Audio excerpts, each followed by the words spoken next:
90% des traders échouent, mais c'est pas pour la raison que tu crois. Déjà, on va décortiquer ces 90%. Dans les 90%, il y en a beaucoup qui arrêtent dans les premiers mois, d'accord? Ensuite, il y en a une partie qui vont continuer un peu avant de comprendre que le trading c'est pas fait pour eux parce que c'était pas du tout ce qu'on leur avait vendu à la base. On leur avait vendu de la rentabilité au bout de 3 mois, au bout de 90 jours. Ça m'énerve. Et au final, ils se retrouvent à être dégoûtés parce que c'est pas du tout ce qu'ils pensaient et qu'ils commencent à comprendre qu'ils vont en avoir pour plusieurs années, d'accord? Donc dans ces 90% là, il y a ces gens-là. Dans les 10% qui réussissent, attention, il n'y en a pas 10% qui sont rentables, sinon ce serait trop simple. Dans les 10% qui réussissent, il y en a 8% qui ne perdent plus d'argent. C'est pas pareil. D'accord? C'est-à-dire que dans les 10% qui réussissent, il n'y en a que 2% qui vivent vraiment du trading de manière plus ou moins aisée. D'accord? Ça, c'est important à comprendre parce que c'est déjà une des premières variables qui change déjà dans la vision que les gens ont. C'est-à-dire que faire partie du top 10, c'est facile.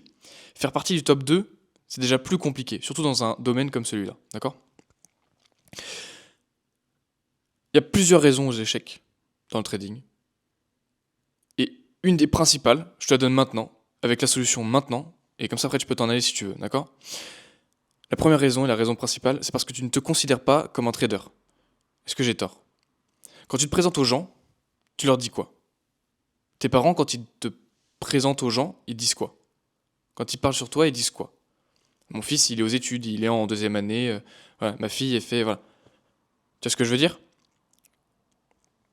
Jamais tu t'es présenté au monde comme étant un trader. T'as pas besoin d'attendre d'être rentable en trading pour te présenter comme un trader. Penser comme un trader. Penser être un trader. Être un trader en fait, tout simplement. Tu trades, tu analyses des graphes, tu prends des positions, tu es un trader, tu trades, t'es un trader. D'accord? Donc déjà, dis-toi ça. Ça, c'est déjà une des raisons pour lesquelles tu peux passer des 8% au 2% ou alors des 90% au 10%. Si t'es bloqué à un moment dans ton trading où ça fait longtemps que tu es dans cette phase et que tu comprends pas comment avancer, bah peut-être parce que tu te considères pas comme un trader. Donc déjà, considère-toi comme un putain de trader, mon gars.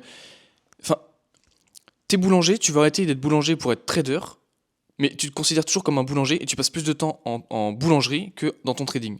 C'est pas possible, ça marche pas comme ça. Considère-toi comme un trader, fais tout pour être un trader. D'accord? Et le mindset d'un trader, ça c'est primordial également évidemment, mais présente-toi aux gens comme étant un trader. Arrête de dire je suis en deuxième année d'école de co ou quoi. Non, tu leur dis bah moi je suis un trader. En parallèle, je finis mes études, mais je suis un trader. Voilà. Et là, les gens vont s'intéresser à toi, mon gars. Alors fais pas ça pour l'intérêt, hein, évidemment, mais tu vas apporter beaucoup plus de curiosité que si tu dis juste bah, je suis à l'école. Voilà. C'est de la merde. Alors que si toi tu te dis je suis un trader, même pour toi dans ton trading, ça va débloquer des choses. Tu vas voir, c'est un truc de fou. Un truc de fou. Donc ça c'est le premier point. Voilà, ça c'était le point le plus important. Si t'es bloqué dans ton trading, pense comme ça. Voilà, ça c'est vraiment ça m'a aidé, hein. Ça fait 3 mois mon gars que je fais que ça dans ma vie du trading, que j'ai arrêté d'être à l'école, je me disais en fait, ouais je prends un backup et tout, j'ai un plan B, mais ça sert à rien en fait le plan B.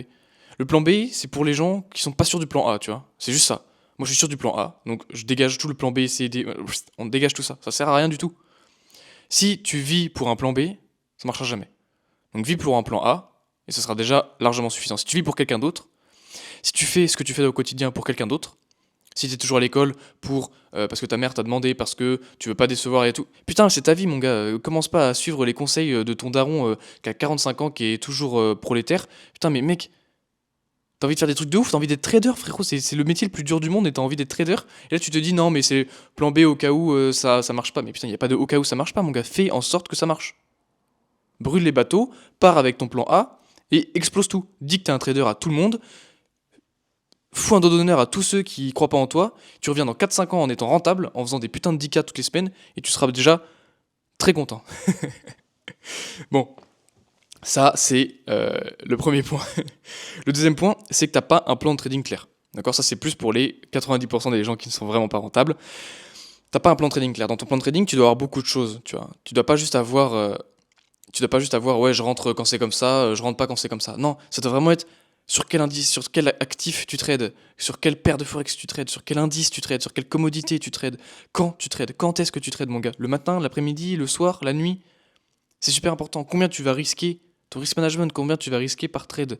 En fonction de ton drawdown, combien tu vas risquer, comment tu déclenches ton drawdown. En fonction de combien en positif tu es sur ton challenge, combien tu vas toujours euh, risquer. C'est super important. Tes conditions d'entrée. C'est quoi ton setup favori, ton A+ setup, le seul que tu prends tout le temps, le setup 5 étoiles. C'est lequel? Celui-là, bah, tu fais des dérivés de ce setup-là. C'est pas de te dire, oui, mais en fait, je sais que si je prends ça aussi, ça n'a rien à voir avec le A+ setup, mais si du coup je le fais, et bah du coup, ça marche aussi quand même. Non, mon gars, tu dois avoir un A+ setup, tu dois avoir une variable qui change, qui fait que ça devient un A setup, donc un setup 5 étoiles qui devient un 4 étoiles, tu vois, mais qui est déjà très très viable, d'accord? C'est obligatoire. C'est obligatoire. Si tu fais deux plans, trois setups différents qui n'ont rien à voir, tu n'y arriveras pas, tu vas t'éparpiller. D'accord? Donc ça c'est super important. Et pense aux exclusions. Les exclusions dans ton plan, c'est le nerf de la guerre. C'est pourquoi tu ne rentres pas. Parce que savoir quand est-ce que tu rentres, c'est bien, mais savoir quand est-ce que tu ne rentres pas, c'est génial aussi. Ok, là, il y a cette annonce économique-là, je rentre pas. Là, on est le matin, donc je rentre pas. Sur tel actif, je rentre pas. Il y a eu une mauvaise prise de liquidité, je rentre pas. Il n'y a pas eu ce point-là dans ce setup qui fait que sans ce setup-là, c'est même pas un plus setup, mais c'est même pas un setup tout court, je rentre pas. Et tant que t'as pas ces règles qui te disent quand est-ce que tu rentres et quand est-ce que tu ne rentres pas, surtout, ça marchera pas. Ça marchera pas, c'est sûr et certain. Un autre point, c'est une mauvaise gestion du risque. Ça revient avec des vidéos que j'ai fait sur les émotions et ça vient sur le point de l'avidité. Généralement, une mauvaise gestion du risque, elle est identifiée et identifiable par des fois tu vas prendre 4%, des fois tu vas prendre 2%, des fois tu vas prendre 0,5 parce que tu n'es pas sûr du setup, des fois tu vas prendre. Enfin, non, tu as un plan qui te dit c'est toujours 1%, bah c'est toujours 1%. Pourquoi tu veux prendre 2 ou 3% sur ce trade-là? Parce il a l'air d'être bien. Eh mon gars, le trading c'est que des stats. C'est que des stats. Donc ça marche pas comme ça, tu vois. C'est soit tu suis ton plan, soit tu cours à ta perte. Donc ton risk management, il doit être calé. Et un autre point aussi, c'est le manque de patience. Mon gars, t'as un manque de patience, c'est un truc de ouf. C'est un truc de ouf. Tu crois que tu vas être rentable en trading en 90 jours parce qu'il y a un mec qui te l'a vendu comme ça sur Instagram, tu vois le mec qui fait des 10 R tous les 2 jours et toi t'arrives pas à faire un seul trade à 1 pour 2 clean, c'est horrible. Mais parce que la patience elle est fractale dans le trading, c'est-à-dire que ça peut être une patience, enfin l'impatience d'être rentable, donc c'est-à-dire sur le long terme, genre ça fait 2 ans que tu fais du trading, tu dois être rentable avant telle date. Ça c'est une connerie. Ça c'est une connerie directe. Si tu as ça dans ta tête, je dois être rentable avant machin à la fin de mes études, je dois être rentable avant juin 2025. Mon gars, ça marchera jamais. Tu vas te précipiter, tu vas faire des erreurs. Tu vas te dire, tu vas arriver à un mois de la fin de la date butoir, tu vas te dire, oh, putain, attends, mais je suis pas du tout rentable là. Attends, je vais mettre 5%. Bah non, mais ce sera pas plus rentable, au contraire. Euh, donc ça, et ça marche aussi dans les trades. C'est-à-dire que des fois, tu as des setups qui peuvent être intéressants. C'est un 4 étoiles pour l'instant, il peut se transformer en 5 étoiles avec juste une seule clôture de bougie. Et tu vas pas attendre la clôture, tu te dis non mais la clôture elle va bien se faire. Et du coup je vais avoir un A+ setup de ouf, je vais avoir un setup 5 étoiles de ouf et je vais pouvoir le prendre. Tu le prends un peu en avance parce que tu es impatient d'attendre une demi-heure ou 1 heure la fin de ta bougie. Et au final la bougie elle part dans le mauvais sens et tu fais SL. Et quand tu vois la clôture de la bougie, tu vois qu'en fait il n'y a pas de trade à prendre du tout. Parce que tu es impatient. Donc il y aura toujours des opportunités. Les marchés existent depuis avant 1960, frérot. On est en 2024, ça fait quasiment 80 balais que les marchés existent. Ça n'a jamais changé, ça n'a jamais bougé. Donc t'inquiète pas que tu auras le temps d'avoir ton A+ setup qui va arriver. T'inquiète pas, t'inquiète pas. Si ça va prendre 3 ans, 5 ans, 10 ans pour être rentable, mon gars, mais tu le seras. Tant que t'abandonnes pas, tu seras rentable. Donc maintenant, tu crois au processus, tu fais tes choses bien, tu remplis ton journal, et ça ira très très bien. Il n'y aura pas besoin de faire beaucoup plus. D'accord? C'est important. Et autre chose, c'est, comme je l'ai dit tout à l'heure, tes émotions que tu maîtrises pas. En fait, il y a un point qui est primordial, c'est la gestion des émotions en trading. Les marchés, ils n'ont pas d'émotions. Les marchés, ils n'ont pas d'émotions et c'est juste des graphes, des bougies, mon gars. Donc, si toi, tu as des émotions contre quelqu'un qui n'a pas d'émotions, tu vas forcément perdre. Donc, faut pas les supprimer, les émotions. Faut juste réussir à les gérer. J'ai fait une vidéo, je te la mets juste en haut, je sais pas où, sur la gestion des émotions, sur les 3 émotions qu'un trader, il a forcément dans sa carrière. Comment les gérer, comment les supprimer. Il y en a 2 que tu peux supprimer, il y en a une que tu peux gérer. D'accord? Ces 3-là, c'est dans l'ordre. La peur de faire des stop-loss, la peur de ne pas y arriver, la peur de louper un setup. L'avidité. Donc avoir envie de faire des gros gains parce que là le setup il est génial ou quoi, ou alors parce que là tu commences à t'impatienter et du coup tu vas vouloir accélérer le processus en mettant des plus gros lots, en mettant des plus gros pourcentages, en mettant plus de risques sur les marchés. Et la dernière que tu peux pas supprimer mais que tu peux gérer, c'est le stress.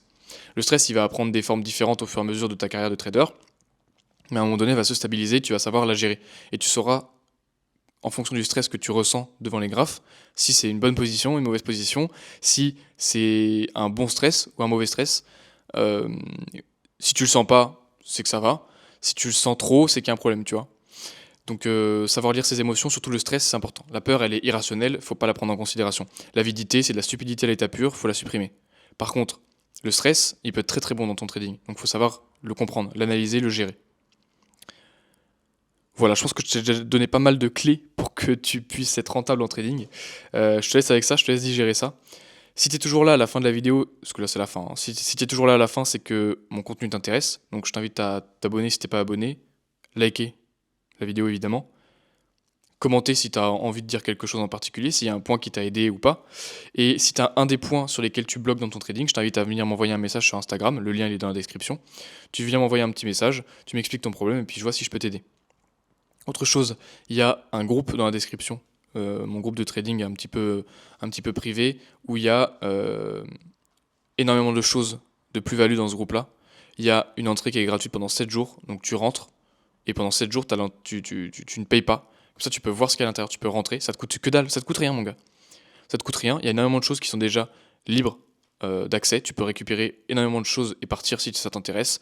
Si tu veux en apprendre plus, si tu veux évoluer avec nous, rentre, regarde. Si tu te sens à l'aise dans le groupe, tant mieux pour toi. On a un nouveau membre et c'est grave cool.